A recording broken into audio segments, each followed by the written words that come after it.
In today's society, gender and race are not success determinants that lie in the past. In just 2010, the Bureau of Labor Statistics and the National Committee on Pay Equity reported that in relation to a white man's average salary, black men only earned 74.5% of a white man's income. Black women only earned 69.6%, and still white females only earned 80.5% of the white man's average salary.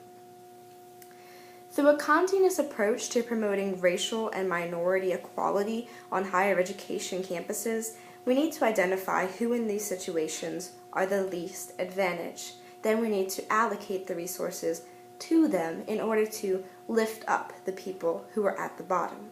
In this situation, clearly in society, people of minority races and genders are still the people who are least advantaged and deserve the most attention. Kantianists believe that people should be treated as ends rather than simply as means to solve a problem.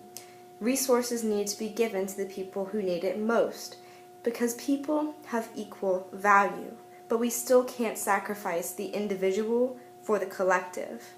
We need to respect all humans' value, and we need to focus on what our intention is as Kantianists. Kantianists believe that even if your actions did not bring about change that was positive, your intention to create positive change still made your actions a success.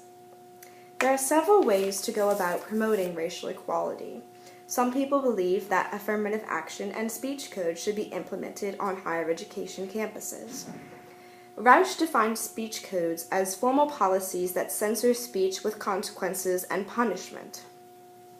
Sturba defines affirmative action as not a quota that sets a magic number of minorities of sorts, but rather a policy of favoring and giving preferential consideration to qualified candidates who are the least advantaged, as I explained, women and minorities, to rectify past discrimination, to effect diversity, and ultimately create a racially, sexually just society in which traits, rather than race or gender, will be the sole determinants of success and qualification. But until we reach that point, Sturba says, gender and sex privilege must still be taken into account when opportunities arise because of past discrimination against people of minority genders and sexes. Opponents of speech codes believe that they should not be implemented because there will be too many negative effects. Rausch, for one, argues that we can't entirely eradicate racism. People will be good or bad no matter what. Character, in his opinion, does not matter and should not be a focus of higher education. But what Rausch does not seem to understand is that institutions of higher education have a job to develop character. The University of Michigan's mission statement is actually to serve the people of Michigan and the world through developing leaders and citizens who will challenge the present and enrich the future, showing that clearly, while academics are part of their job, developing the person and the person's character is also something that needs to be accomplished. Rausch says that casual criticism of racist speech is actually better than formal speech codes because formal speech codes don't lead to dialogue that talks about why hate speech is wrong. But what Rausch doesn't seem to understand is that formal implementation of speech codes does not have to be with a lack of dialogue. Hate speech can be explained why it is wrong. People need to understand that hate speech is not acceptable, but is also morally wrong. For example, forums can be held. Here at Centenary, Black at Centenary was a forum that gave minority students a voice and the opportunity to educate their peers.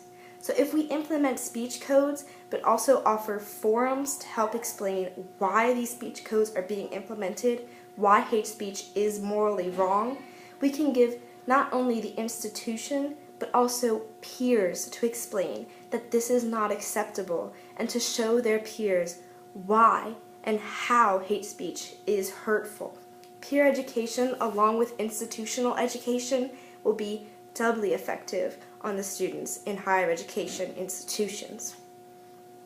Rausch argues still that speech codes are a waste of time because there are bigger problems at issues at hand, such as violence against minorities. But what Rausch doesn't understand is that the allowance of hate speech can lead to bigger problems such as hate crimes and violence. Hate speech itself is serious. Professor Richard Delgado, a civil rights law professor, argues in Words That Wound that victims of hate speech have undergone high blood pressure and loss of self-worth. Psychological detriments caused by hate speech are just as serious as physical crimes caused by violence.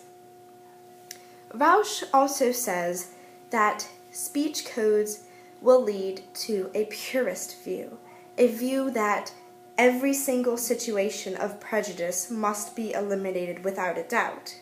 But proponents of speech codes are not purists. They only want to limit people's public expression of racism and prejudice. Their private expressions that don't affect other students will not be limited by the private institution. We're not trying to change personal persuasions as much as we're aiming for a safe public place for every student. Pell, an opponent of affirmative action, compares affirmative action to Jim Crow in that people will work the system, furthering oppression and incentivizing people to actually lie about race. But what Pell doesn't understand is that there will always be loopholes in any system, including the ones he seems to purport. The 10 and 20% plans will automatically admit students in the top 20 and 10% of their class to the best schools. Grades, not race, will be the beans, since schools are naturally generally segregated. But what Pell doesn't see is a loophole in his plan. If you want to be in the top 10% or 20% of your school, but you're at a difficult school, all you need to do is use the loophole of transferring schools to a worse school so that you will automatically be bumped up into that top 10 and 20%. Do universities like this plan? No. The University of Texas at Austin fervently dislikes this plan.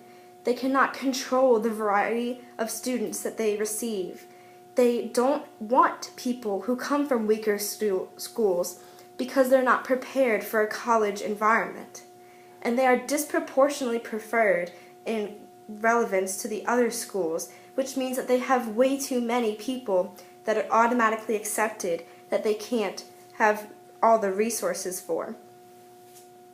Pell also argues that flexible admission standards control who in society will have better opportunities as the members of the working class, which I will agree with, but I will also mention that controlling who is in the working class, who will get better opportunities from being a part of higher education, will correct past wrongs that were perpetrated against minorities and will correct past discrimination.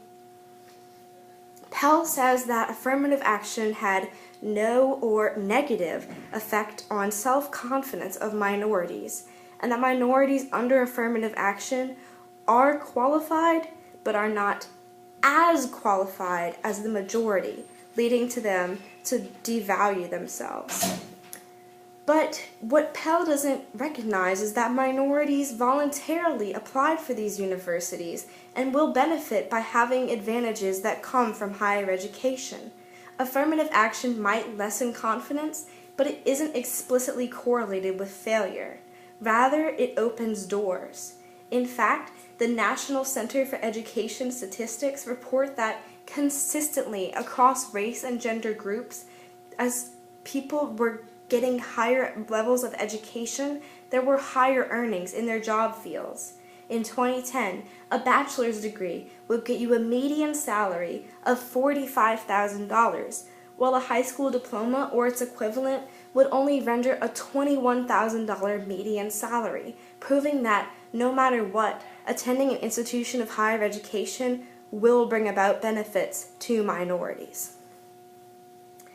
Pell says that we should stop using affirmative action to instead focus on bad schools that are in the K-12 education system, to reform that system in order to give minorities a fair chance from the start, which would be ideal if in society affirmative action wasn't necessary because it's too late to try to reform issues from the start of the problem. Affirmative action's ultimate goal is to create a just society, a genderly and a sex-just society that won't need affirmative action. But until then, gender and sex privileges still must be accounted for in order to promote the equal society that we are aiming for. So what system will benefit the least advantaged, the minorities? The system that would make them better off would be to use affirmative action and to implement speech codes to promote racial equality. Racially conscious admissions policies are morally needed to right past wrongs. Derogatory speech and actions cannot be tolerated so that we can prevent future violence and change prejudiced mindsets to develop the character of people attending higher education institutions.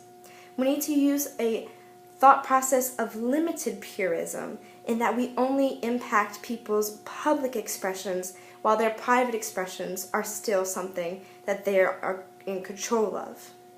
Ultimately, affirmative action speech codes may have flaws, but they do lift the people at the bottom, which shows how this Kantianist approach does lift the people who are the least advantaged. Thank you.